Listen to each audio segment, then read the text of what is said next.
The Tvwan News is proudly brought to you by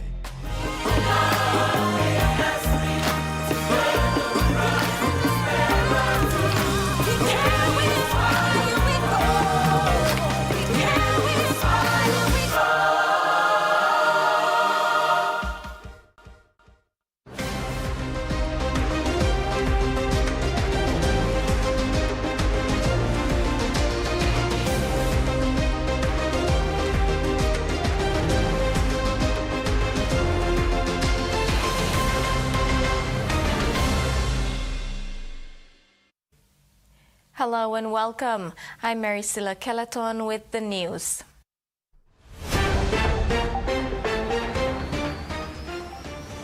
In this edition, Catholic Church gets a new pope. Joseph Yafai's no-case submission rejected, and NFS to come alive with triple header. U.S.-born Cardinal Robert Francis Prevost is the new Pope of the Catholic Church following his election overnight. Named Pope Leo XIV, he is the 267th successor of St. Peter following the death of Pope Francis last month. As per the tradition, Pope Leo will now be installed as the new head of the Catholic Church in a mass to be held after a week at either the St. Peter's Square or the Basilica. On the second day of the election of the Pope, crowds gathered at the St. Peter's Square, praying and eagerly looking at the Sistine Chapel's rooftop to see if the white smoke was coming out of the chimney. Even beds found shelter on the rooftop, joining the 20,000 people in anticipation of a new pope.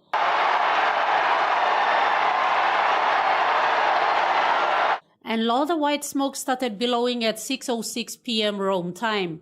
It was about 2 a.m. in PNG when the church announced its 267th pope. In St. Peter's Square, there were sounds of jubilation.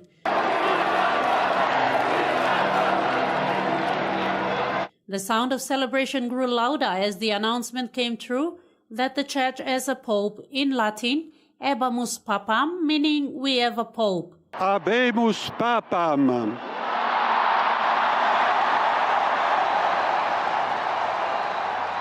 Pope Leo XIV is the Bishop of Rome and the Pope of the Universal Church.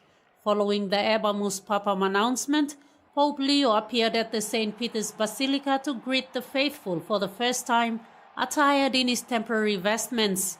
Peace be with you all were his first words, invoking peace and pledging to work for a united church faithful to Jesus and to the gospel. Questa è la pace di Cristo risorto, una pace disarmata e una pace disarmante. With a new pope now in place, preparations will now begin for the installation mass, which is expected to take place within days. During this mass, the new pope will receive the pallium, a secular band of white wool with 6 small black crosses that is worn above the neck and shoulders only by the pope, and also receive the papal ring, known as the fisherman's ring. Ruth Rungula, TV1 News. Pope Leo is the 14th. Now the Bishop of Rome and the Pope of the Catholic Church worldwide. But what do we know about the Pope? Here's a bit of who Pope Leo is. According to the Vatican News, Pope Leo XIV is the first Augustinian Pope and the second pontiff after Pope Francis from the Americas. Unlike Pope Francis, the 69-year-old Pope Leo is from the northern part of the continent, though he spent many years as a missionary in Peru. The new Bishop of Rome was born on September 14, 1955 in Chicago, Illinois, and has 2 brothers. The future pontiff received his theological education at the Catholic Theological Union in Chicago. At the age of 27, he was sent by his superiors to Rome to study canon law at the Pontifical University of St. Thomas Aquinas. In Rome, he was ordained as a priest on June 19, 1982 at the Augustinian College of St. Monica. Pope Leo was posted to Peru in 1985 and took up different posts both in Peru and back home in Chicago until 2015, when he was ordained the Bishop of Chiclayo Diocese in Peru, where he served for almost 8 years. In 2023, he was appointed the prefect of the Dicastery of Bishops by Pope Francis. During the most recent hospitalization of Pope Francis, Pope Leo presided over the rosary for Pope Francis held in St. Peter's Square. Ruth Rongola, TV1 News. As the news of the election of the new Pope reached the world, PNG Prime Minister James Marape joined world leaders in congratulating the new Pope. Marape, on behalf of the government and people of the country, congratulated His Holiness Pope Leo XIV on his election as the 267th Pope of the Roman Catholic Church. Prime Minister James Marape said the election of Pope Leo XIV comes at a time when the world seeks moral clarity, peace, compassion and hope in the face of many complex challenges. And on behalf of the country, including the Catholic faithful, he conveyed his congratulations to Pope Leo XIV on his appointment as the 267th Pope of the Catholic Church. Marape also indicated PNG's support in prayer, in union with the millions around the world, for wisdom, strength and grace as the new Pope begins his work as the spiritual leader of Catholic Church. Prime Minister Marape praised the Catholic Church's long and continuing contribution to Papua New Guinea's development, particularly in education, healthcare and social justice. He said Catholic Church has played and continues to play an instrumental role in shaping the moral and social fabric of PNG, and his government is confident that under the guidance of Pope Leo XIV, the Church will continue to be a beacon of faith, peace and human dignity. The Prime Minister reaffirmed Papua New Guinea's commitment to maintaining its strong relationship with the Holy See and looks forward to future engagements under the new pontificate. Meanwhile, Prime Minister James Marape was one of the first to visit the Vatican Embassy last month when Pope Francis died and signed on the condolences book on behalf of the people and government of PNG. Ruth Rongola, TV1 News. The issue of writ yesterday afternoon by Governor-General Grand Chief Seb Obdadai marks the start of parliamentary by-election for Central Bougainville to elect a new leader. The election will be conducted on the strict election timeline, which means the results will have to be delivered within a short period of time. Nominations for the Central Bougainville by-election opened yesterday at 4 p.m. with the issue of writ at the Government House. Acting Electoral Commissioner John Calamoro said the election will be conducted under a strict election timeline, meaning the results will have to be delivered within a short period of time. Within the same time frame with the LLG election. So there's a lot of elections happening as we issue the Bougainville one today, the Central Bougainville one. Calamoro added that the timeline had to be squeezed within 2 months because of the ABG elections that is scheduled for July, and any delay may result in a clash with the ABG elections. For Bougainville, we are mindful of the fact that they are also conducting the ABG election. The seat of Central Bougainville was left vacant following the death of incumbent Father Simon Dumarinu in August last year. An estimated 70,000 registered voters for the electorate are expected to go to the polls later this month. Other by-elections that are being conducted and currently in progress are Kabum in Morobe, Usinobundi in Medang, Aitape Lumi in West Sepik, and Pogera Payela in Enga. The vacant parliamentary seats yet to hold by-elections are Day in Western Highlands, Lagaip in Enga, and New Island. Calamoro further added that nominations for LLG elections have been completed in most provinces. Tvwan News also formally retracts its previous article published on Tvwan Online on Thursday, 8th May 2025, headlined "Nominations Open for South Bougainville by-election." The information with regards to the name of the open seat was incorrect and may have caused misunderstanding and harm. The newsroom's intention was not to mislead or misinform. We sincerely apologize to the open member and people of South Bougainville for this error. Chief Justice Gibbs Salika has ruled against Jacob Yafai's no-case submission, citing lack of evidence to prosecute the case. Yafai's no-case submission was filed by his lawyer, Edward Sasingian, on Wednesday this week. When making his ruling on Jacob Yafai's no-case submission filed by Yafai's lawyer, Edward Sasingian, Chief Justice Gibbs Salika said the court cannot rule on the submission because the defense has yet to present its witness. He said what is before the court is evidence from the state witnesses only. The Chief Justice said the court is not required to weigh any evidence at the close of state witness. The weighing of evidence is usually done after the prosecution and defense put in their evidence. Therefore, the court has not reached the state of weighing evidence from both parties yet. Chief Justice Gibbs therefore said the matter will proceed on a date set on June 2nd for the trial to continue. The trial will continue with defense witnesses. As to the question of how many witnesses the defense will bring is yet to be confirmed. In response to the ruling, Sasingian told the Chief Justice that Yafai will exercise his rights to remain silent when the matter returns to court.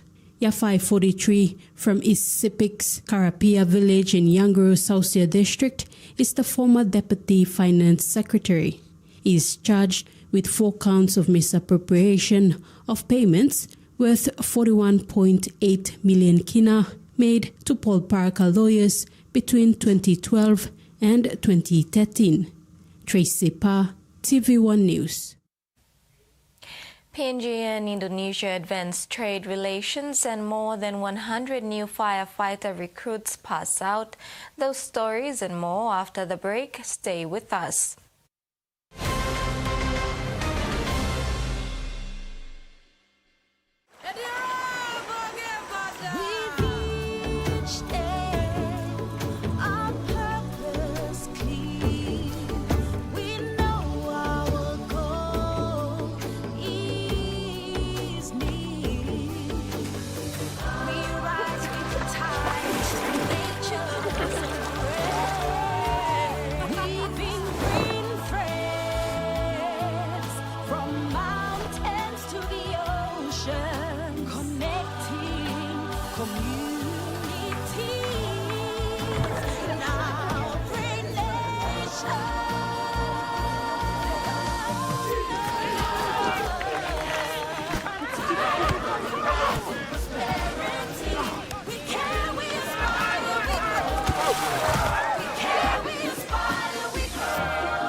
From the rich soils of the highlands, the finest coffee has been grown by generations of Papua New Guineans, expertly blended and roasted with over 80 years of experience, making the finest cup of Nescafe New Guinea blend, PNG's own coffee. The Toyota JD Hi-Ace bus comes in 14 and 15-seater high-roof luxury model powered by 2.8 liters JD engine for optimal performance output, fuel efficiency and quietness, designed with improved safety features and easy maneuverability for tire steering angle. The Hi-Ace lift suspension and annular frame structure is opted for smooth ride, comfort and safety. Experience the ride on the Hi-Ace bus and experience the Hi-Ace pride, the bus that exceeds all expectations. They this honking is doing your head in, why don't you go and put a stop to it? Oh, maybe not. Bing bang bing, ding ding dong, bum bum. Boom! The One Top jackpot is rolling over week on week. 650,000 kina. Get your tickets now. Draws every Friday at 7:30 p.m. Play now at 321lotto.com.pg or any of your 321 authorized retailer. 321. Win big every day. Flags in the air and Canberra win it in Golden Point. He's absolutely burned him and he sets up a hat-trick. Dragons won the Saints go marching in. Just gorgeous play for Red Corsi. Lovely pass and the nays away. He's got Panuities outside. Oh, yes, sir. Now it's like clockwork for the Penrith Panthers. Greetings everybody, wherever you're watching from. Welcome along to the country's premier national rugby league competition, Digital Active World Cup.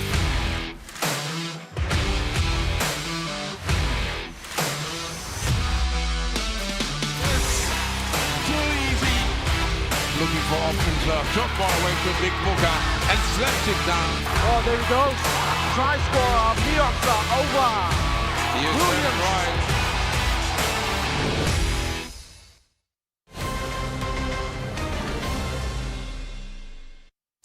Welcome back. A collaborative platform for business leaders, policymakers and industry experts to come together to address economic challenges, influence public policy and promote sustainable growth has been launched between Papua New Guinea and Indonesia. The PNG-Indonesia Business Council is designed to foster trade, investment and private sector collaboration. The Papua New Guinea-Indonesia Business Forum was launched this week.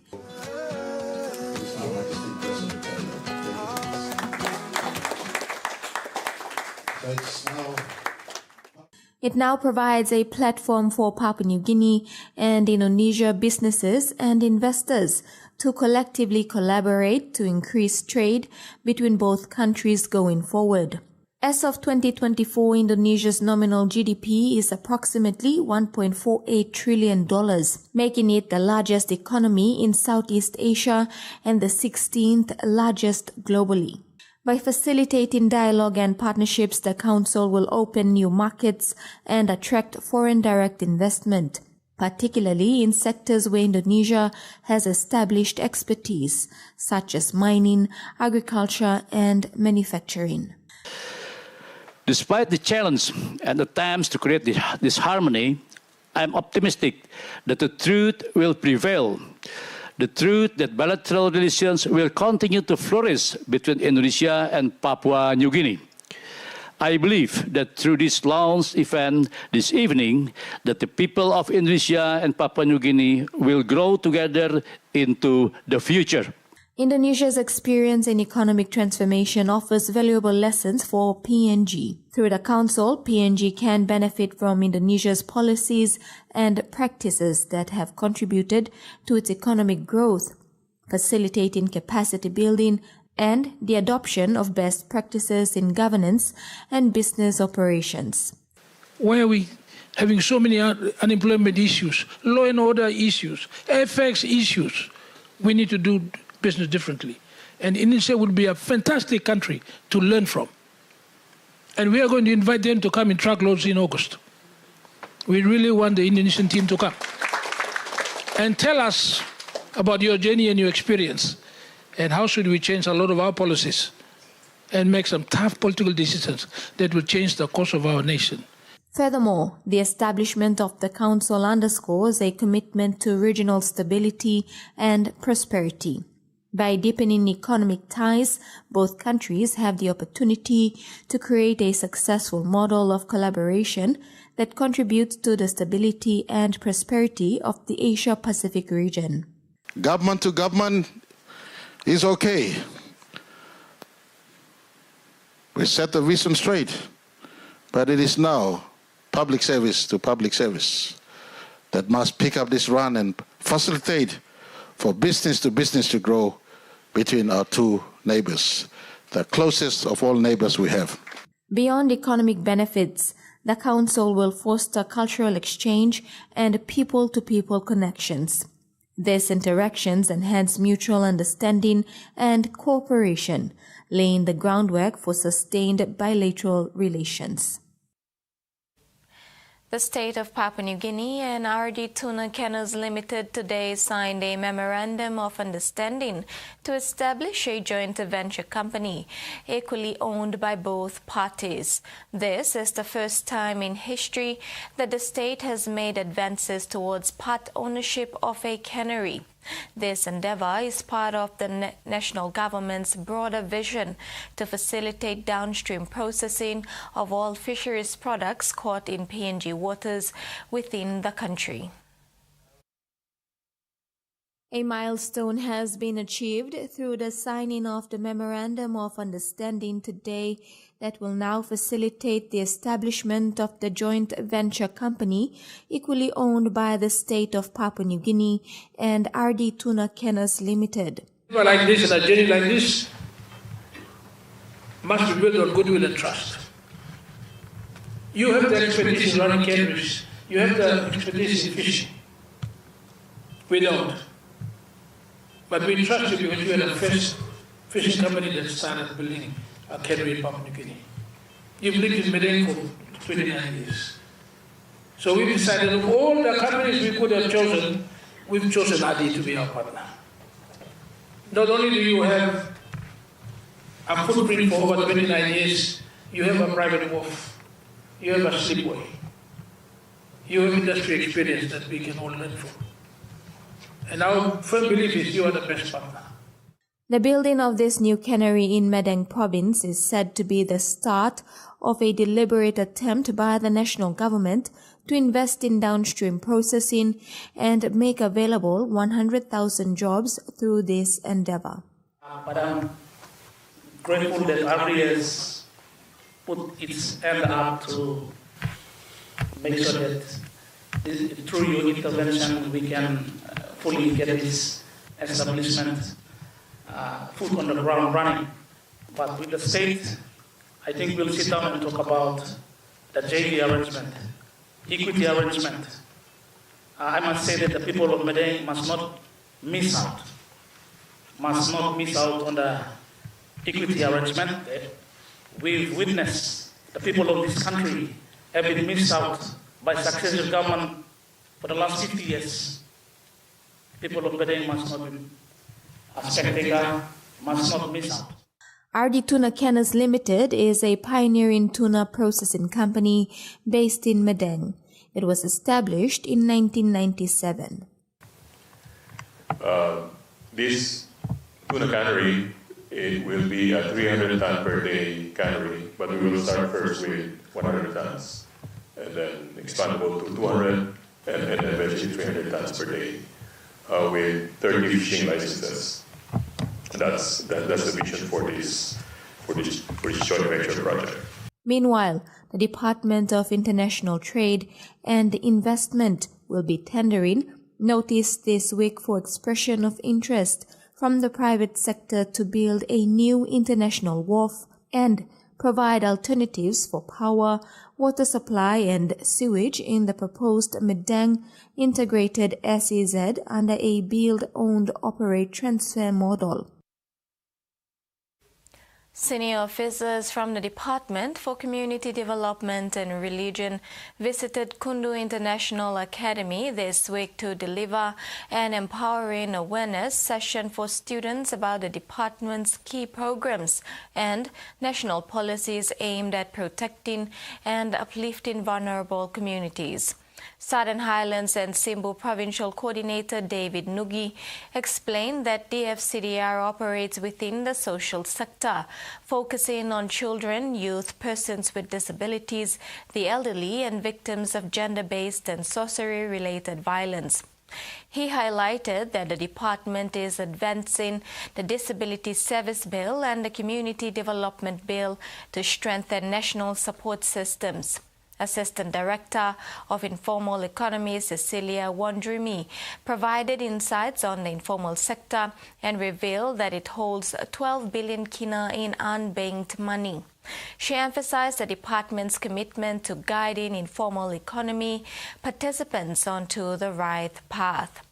Rongdimi also pledged to provide financial literacy training for the school's 28 grade 12 students to prepare them for business ventures if tertiary selection opportunities are missed. More than 100 recruits of the PNG Fire Service received merits today as firefighters. 6 of them are female. The PNG Fire Service held a certification ceremony for them at the Sir John Guy Stadium today. 104 men and women graduated as firefighters today after 10 weeks of intense training under the PNG Fire Service. Before the certification ceremony, a parade inspection was made by Minister for Defence and Fire Service, Dr. Billy Joseph. He was accompanied by Chief Fire Officer Bill Rue. Rue said they had to endure rigorous training to meet the requirements of the selection processes to get to where they are now. The occasion today is important not only because of this ceremony, but it is also important because the graduates who are standing here in front of us will make history, passing out as pioneer fire and rescue service officers under the newly passed Fire and Rescue Service Act of year 2025. Rue also took time to appreciate the 18 staff who just retired, saying the new recruits will address the capacity gap. The Defence Minister spoke on the government's commitment to the PNG Fire Service. This occasion indeed marks a significant milestone of commissioning these young men and women graduating today into serving our communities and contribute to nation building.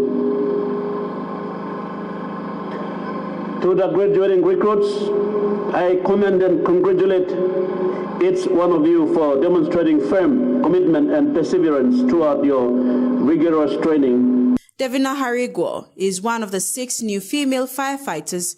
She dedicated her achievement to her late daughter, whom she lost to cancer. She said being a firefighter will allow her to protect families in her capacity and also give her comfort that she is doing something worthwhile for the community. It's through God's grace. He gave me the courage and confidence to wisdom to see through see the positive out of the struggles and pain I've been through. So I was so thankful that I believe that the work currently now I'm with is by God's grace.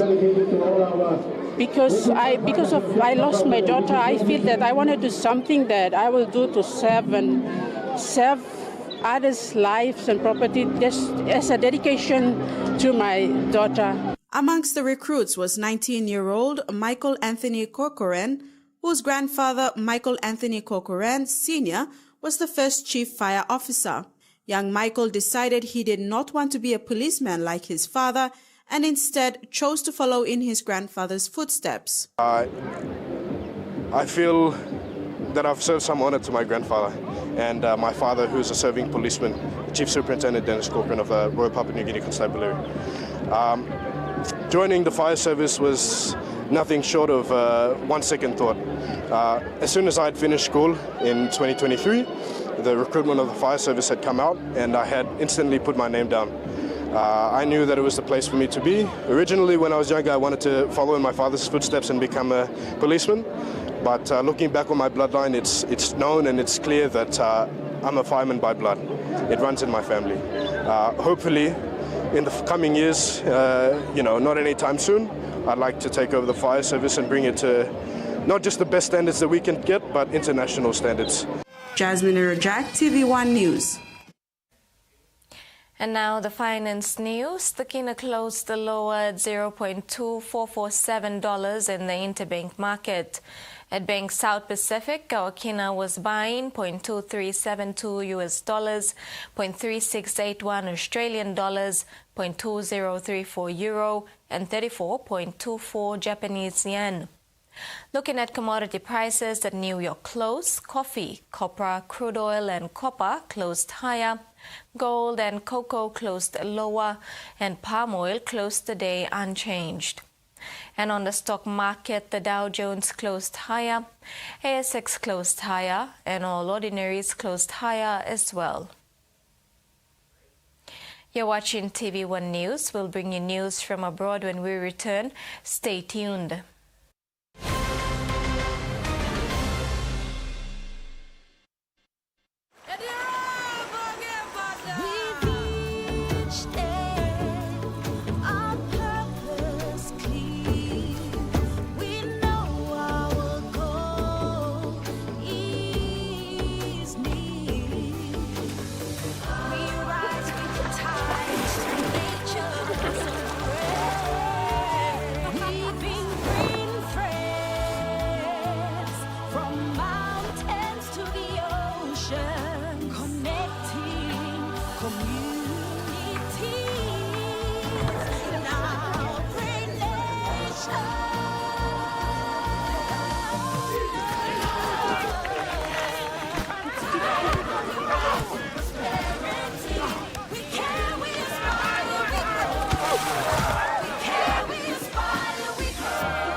A true champion is measured by their courage, their determination, and their passion to never give up and to always keep trying.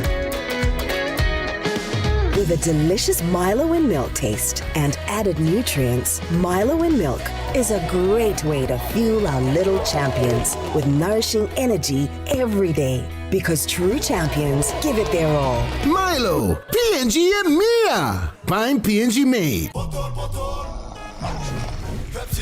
Tell him shorty come get it in. Come grind on me, but met it in. Mommy get loose, get loose, get loose. Pepsi in my hand, ice cold, no excuse. I tell him who's gonna bring that groove down. Pepsi with the fresh sound. Tell him who's gonna bring that groove down. Pepsi with that fresh sound. Pepsi, give me some Pepsi, Pepsi, you like it? Pepsi, you like it? Pepsi, For Simon, life is simple. Dreams seem distant, yet hope remains.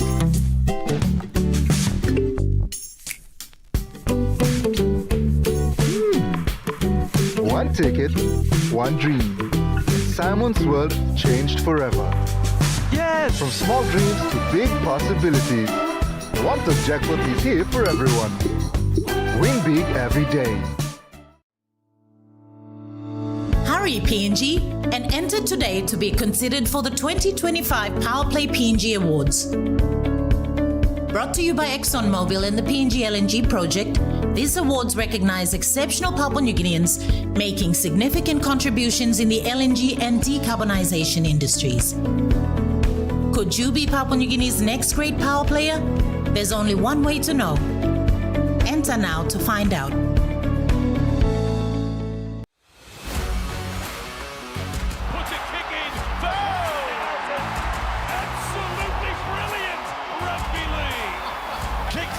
Stay to Dewey, picks it up.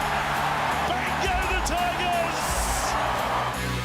There will be go to. No, he's not. Out back, Kennedy to kick the bounce. It's done so quick. Blink and you miss it. Badly have got it.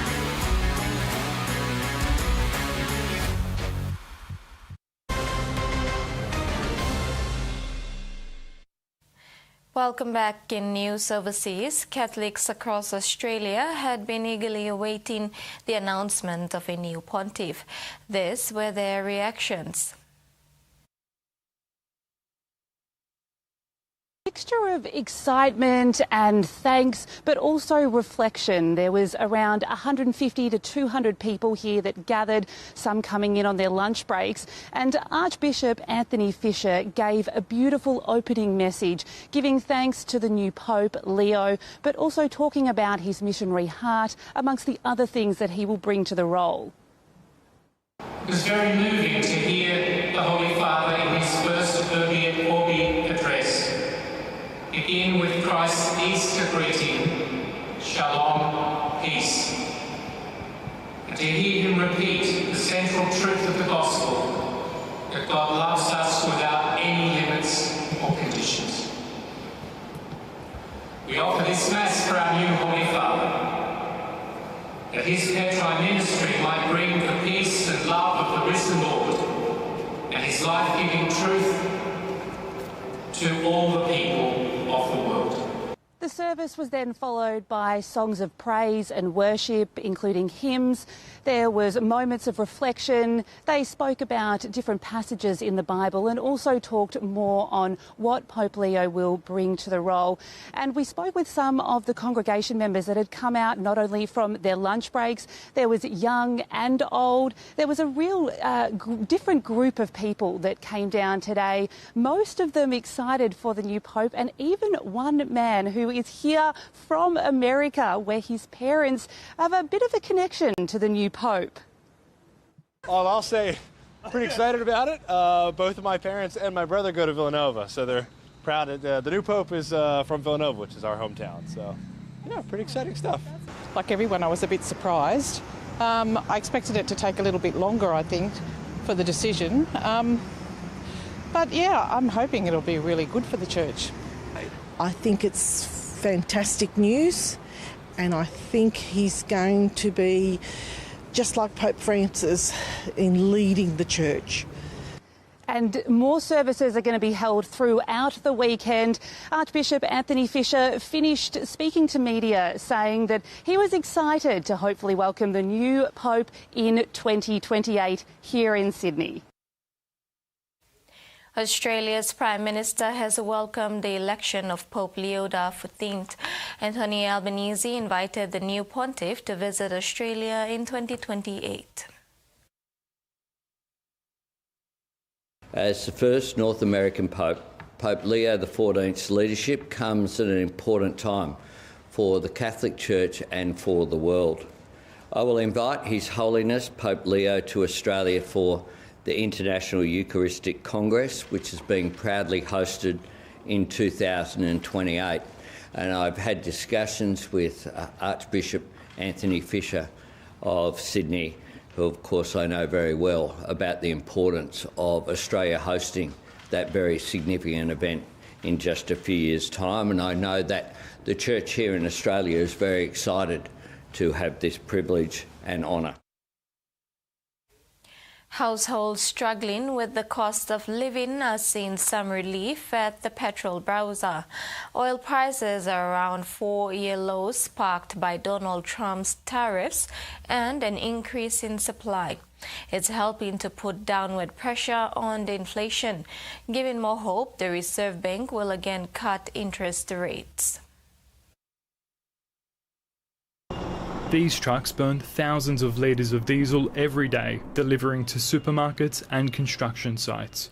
When fuel prices drop, customers pay less. If you buy a bag of groceries, you're going to have 100 different items in there. Well, then there should be a little save on every item. Oil prices are hovering around 4-year lows.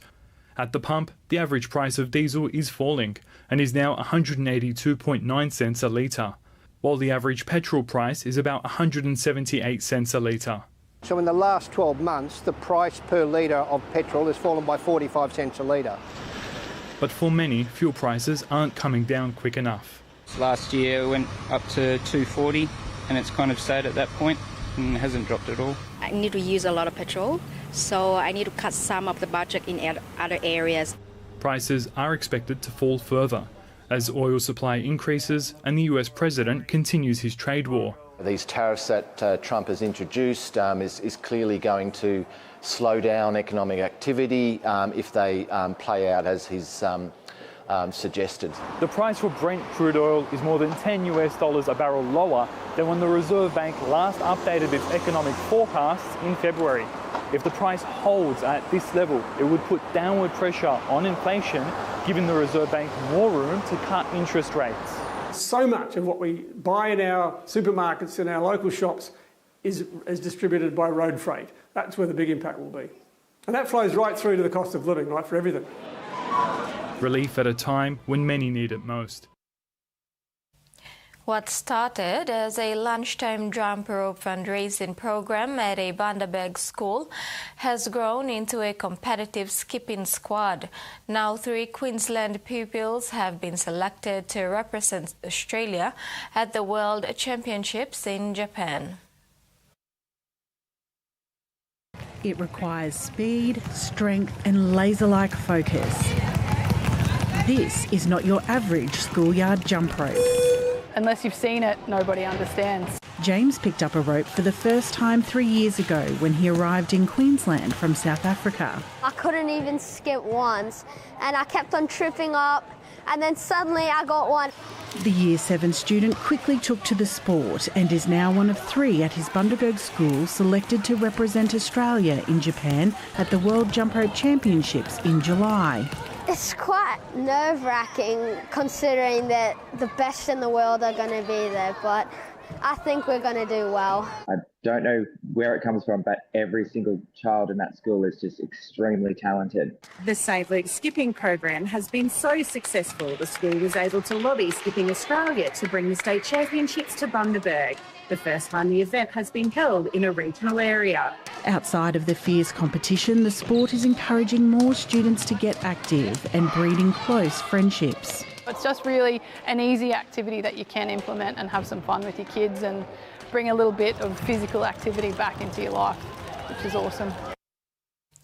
That ends our news segment. Coming up in sports, NFS to host triple header in Digicel ExxonMobil Cup this weekend and Hekari losers grand final match. Those stories when we return.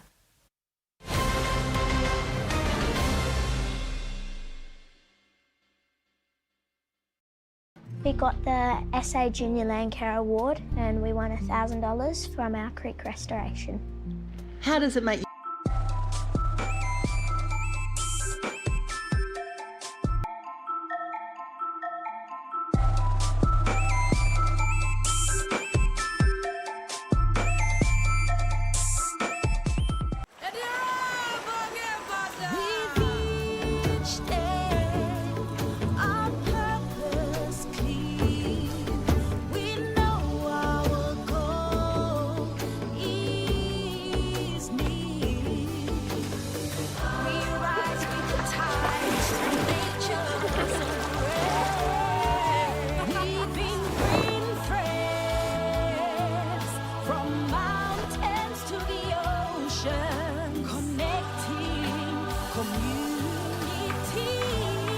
The PNG LNG project has now generated more than 30 billion kina for Papua New Guinea since production commenced. Nearly half of this amount has been paid as tax. Equity distributions are paid to KPHL and MRDC based on the interest they hold. Tax is paid to the IRC, while development levies and royalties are paid to DPE. For more information on direct and indirect benefits, visit PNG-EITI's website. Use Savetu Wholesome Condom and Wambla way where you can abrusim seek HIV, STI na unplanned pregnancy, tingim. Use him condom long right pla way. Stop safe na lookout him you yet. Use him condom all get a time. Suppose you know save long HIV status long partner blog you or suppose you got plenty partner. Use him condom good all get a time. Long haburusim seek HIV, STI na unplanned pregnancies. Use him condom banisim you yet na future blog you. This pla talk save ikam long National AIDS Council Secretariat. We are the people, connected to our land and sea. Timeless and enduring, it has served past generations, sustains us today, and will support those of tomorrow. A testament to human ingenuity. It can be shaped into limitless forms. It reflects our humanity, strong yet vulnerable. It teaches us to endure challenges to fulfill our purpose. Past technologies inspire us to look inward for creativity and sustainable solutions for the future. It brings families together, fostering moments of connection over shared meals. Known and cherished worldwide, the clay pot is a universal symbol of life, resilience, and connection. Meet the bank for everyone, everywhere. As People's Microbank, we were proud to be a bank for the people. Now as National Banking Corporation, we are bringing modern banking to all in Papua New Guinea. With more branches and our friendly staff ready to assist you in more places, we are making money matters simple and fair. So wherever you are, however you say it, say hello better banking. Learn more at nbcpng.com.pg.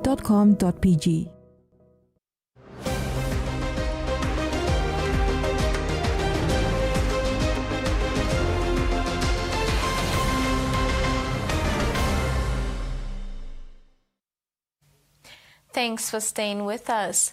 Following the conclusion of pool stages, the grand final is now set for the National Schoolboys Rugby League tournament. The grand final will be played at the Santos National Football Stadium this Saturday. In the boys' grand final of the 7 to 8 years old division, Central will play Ley.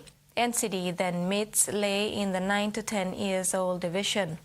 NCD will play Goroka in the girls' grand final match. PNG-RFL Pathways and coaching manager Joe Grima said this tournament is a vital part of a pathway structure that would showcase the best male and female players coming through, as well as unearthing new talent. Grima said PNG-RFL believes that it has created a structure that is as good as any in the world and will hold PNG-RFL in good stead as it prepares for 2028 NRL entry. The National Schoolboys Tournament provides the environment for young players to represent their regions and compete in their age groups. The tournament was also seen as an important addition to the Pathways system. Rugby league fans in the nation's capital are in for an exciting weekend at the spiritual home of PNG Rugby League, the Santos National Football Stadium.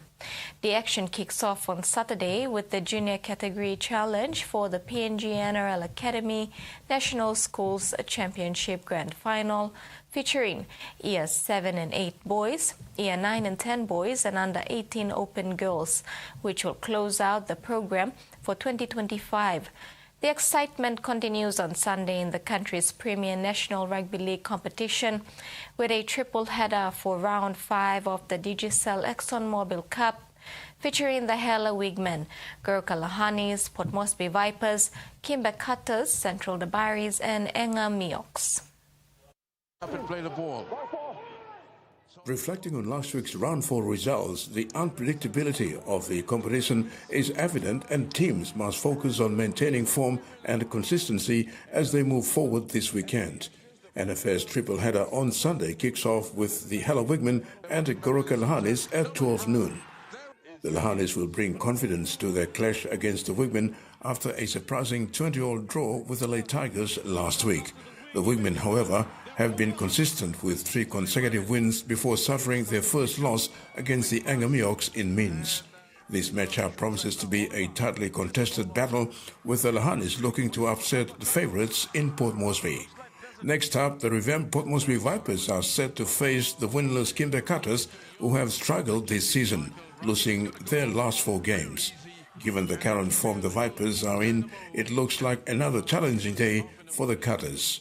The main draw card of the day features the Mioks, who are finding their rhythm after defeating a strong Wigman outfit last week. The Central Dabaris, after a rocky start to the season, managed to draw against the reigning premiers, the Mount Hagen Eagles, and will be looking to improve their performance against a formidable Mioks team on Sunday in front of their home crowd. In the other Round 5 fixtures, East New Britain Couriers face off against an informed Mandy Muruks, while the Mount Hagen Eagles host the Ley Tigers in Means. Additionally, Wagitumbe clash with Gulf ESO. Terry Longwood, TV1 Sports. Hekari United FC women suffered defeat 1-2 to reigning champions Auckland United FC today in the gripping 2024 Grand Final rematch in Tahiti. The victory brings Auckland United FC one step closer to defending its title as Hekari looks to beating AS Perai to make the finals against Auckland. Who's nicked that ball, she's looking at it. Both Ekari United and Auckland United FC took the pitch well prepared, and it was shown in the entire contest.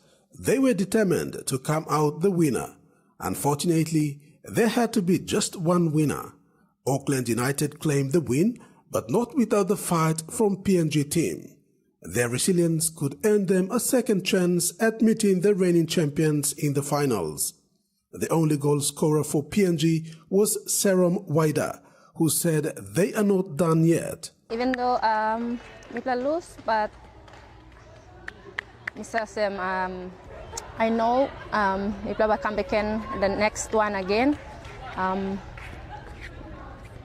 Hope we will make it low and we will come second place in Nabampla play more can. Yes. Serom thanked the fans of Ekari United for their continued support in their campaign. The rest of Serom's teammates joined her expressing their acceptance of the defeat. We, the Ekari senior women's team, would like to say thank you to our supporters back at home here. Even though we didn't get again the result we want to say thank you, and we look forward to our next game.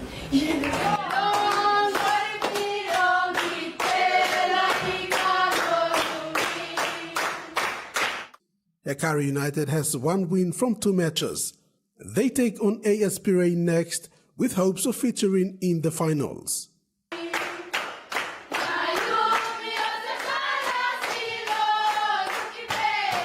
Rex Lita, TV1 Sports. The State of Origin Series opener is less than 2 weeks away, with New South Wales and Queensland coaches having their eyes on a host of players for their respective teams. Maroons coach, after losing the series last year, is likely to make changes, while the Blues, on the other hand, will have a headache with a host of rising stars lineup. With a fortnight left before the New South Wales Blues and Queensland Maroons teams are named, there have been reports indicating some Origin stars are already on the chopping board.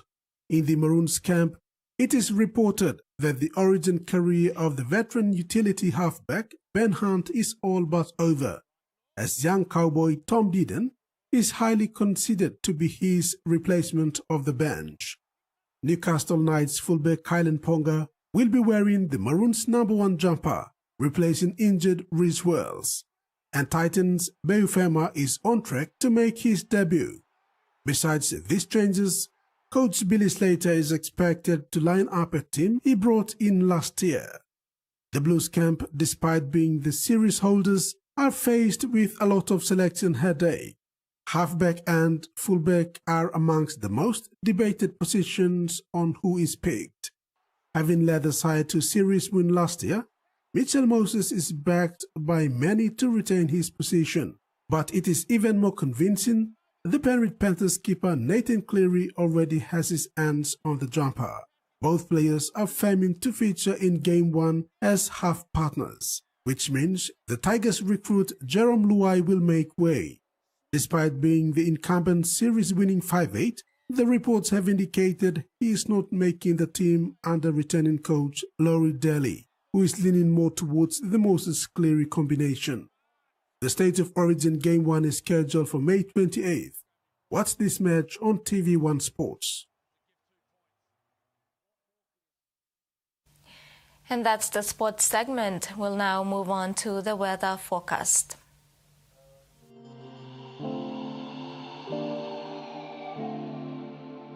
Southern, Port Moresby, partly sunny, then afternoon with rain and possible thunderstorms.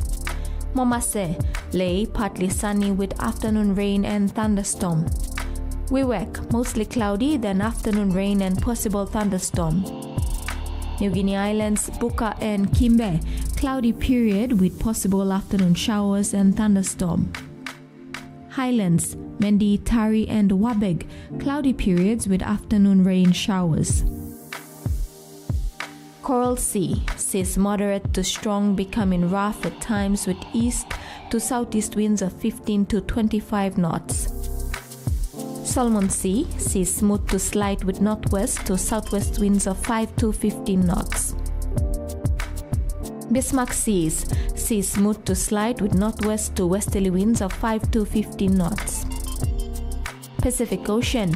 Seas smooth with northwest winds of 5 to 10 knots.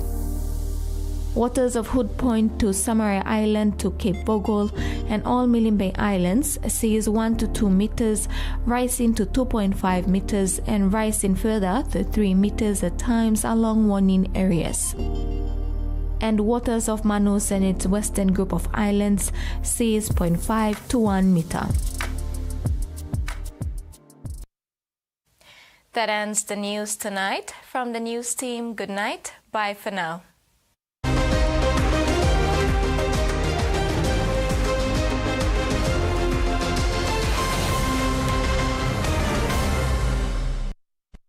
The Tvwan News was proudly brought to you by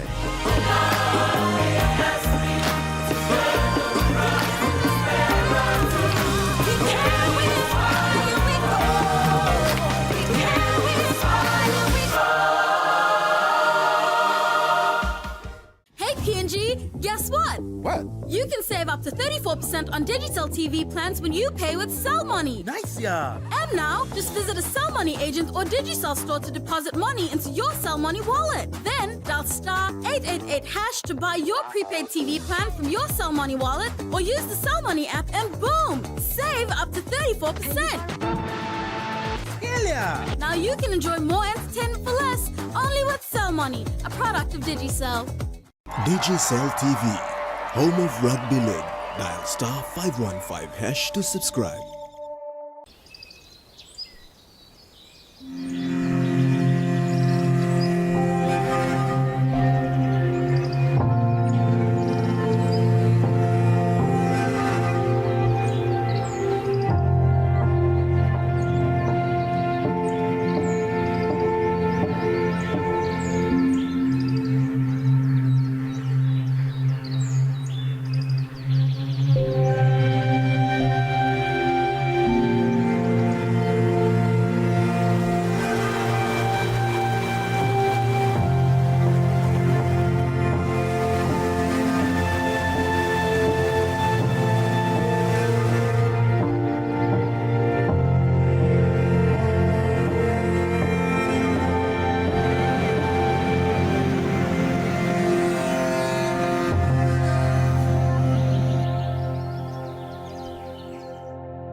Are people born wicked? Or do they have wickedness thrust upon them?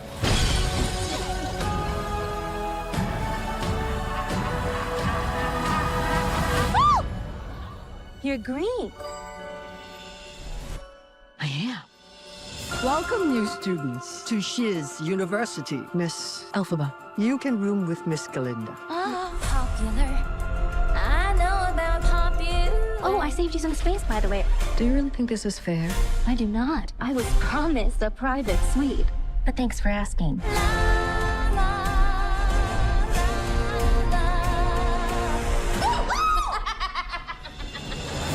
Please, everyone take your seats. In today's Oz, a real sorcerer who possesses true magic has become all too rare. Absolutely remarkable. That was you who made all that happen. How did you do it? I don't know. I've never known. You.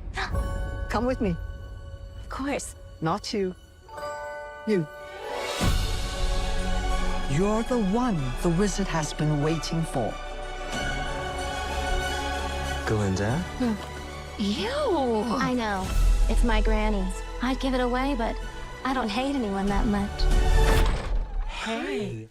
You should join us tonight. And don't tell me you have nothing to wear. Because you could wear this.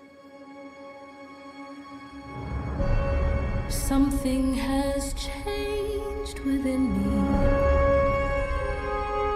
She doesn't give a twig what anyone thinks. Something is not the same. Of course she does. She just pretends not to. The wonderful Wizard of Oz summons you to the Emerald City. Come with me. What? To meet the wizard. Why couldn't tell me? This is your moment. I'm coming.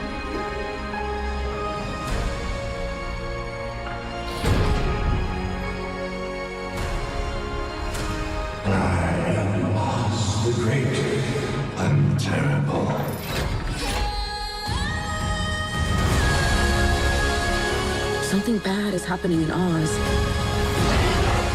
The best way to bring folks together is to give them a real good enemy. You have no real power. That's why I need you. Don't let her get away! This wicked witch.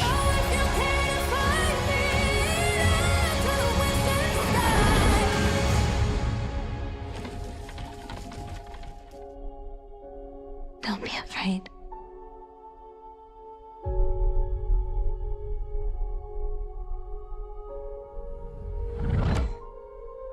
I'm not afraid. It's the wizard who should be afraid of me. Wicked premieres Saturday, May 31st, 9 p.m. on HBO.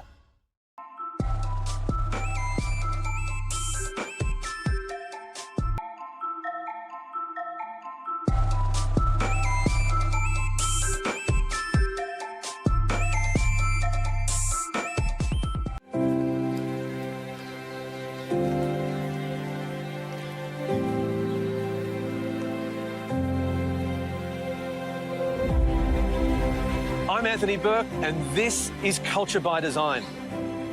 Join me as we meet contemporary designers from across the region, embracing deep traditions, local cultures, and the incredible landscapes of Asia to open our minds and create positive change for a better tomorrow. Design is like music. It's a whole orchestra. The dots, the lines, the dashes. It's a whole symphony. It has to feel good. We want to create a world that we wish to live in. We want to create what we most imagine as the best future. Good design is really more about a holistic process that really measures the people and the planet impact and arrives at something that you can truly enjoy beyond just a physical product. Design is an embodiment of all the arts. See, design is a process. Design is not the end product.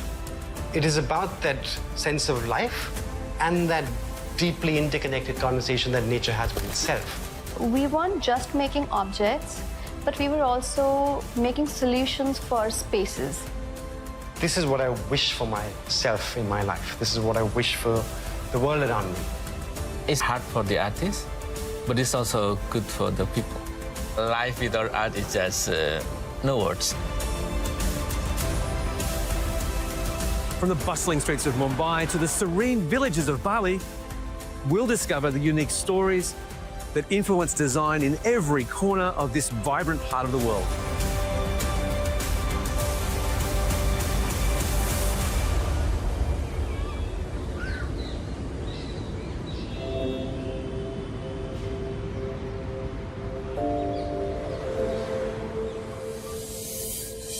This is a tale of time, space, place, history, tradition and culture, and ultimately rebirth.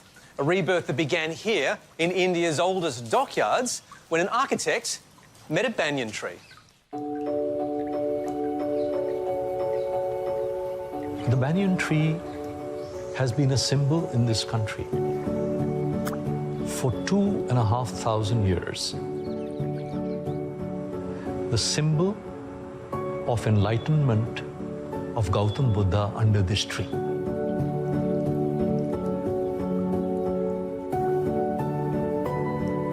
I first had an opportunity to see this place by sheer accident. It's a beautiful space, and I wondered for what. I was quite sort of mesmerized by what was happening here. It is there's this idea first came up that our city, which is starved of cultural spaces, spaces open to the public, civic spaces. So we thought, as far as we architects and designers are concerned, we don't have a home in this city. So that's how the first idea, that let's create a place where creative people can get together, exchange ideas, collaborate. It also could be a platform for younger people and their works to be showcased.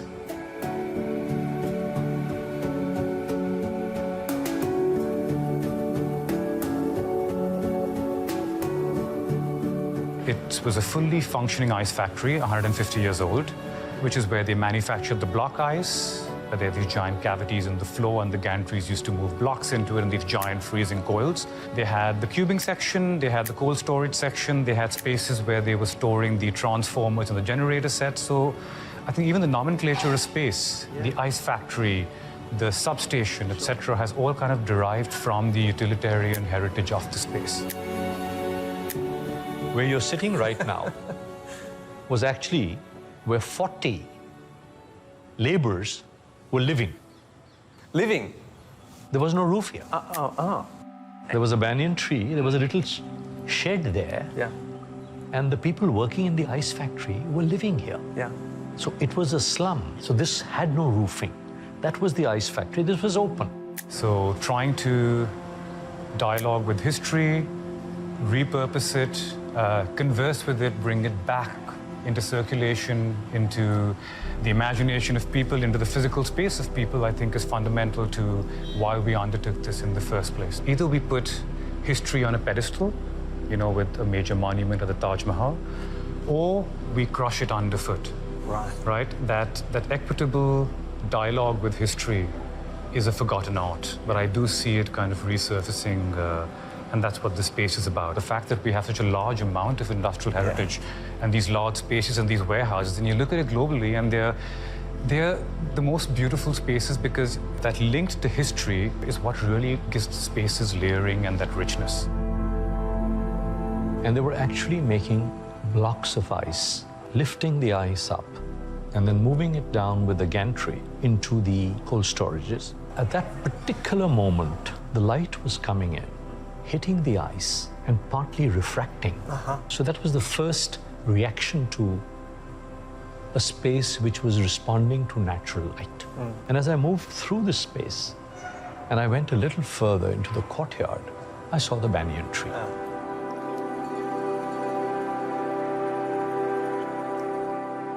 Part of being an architect, right?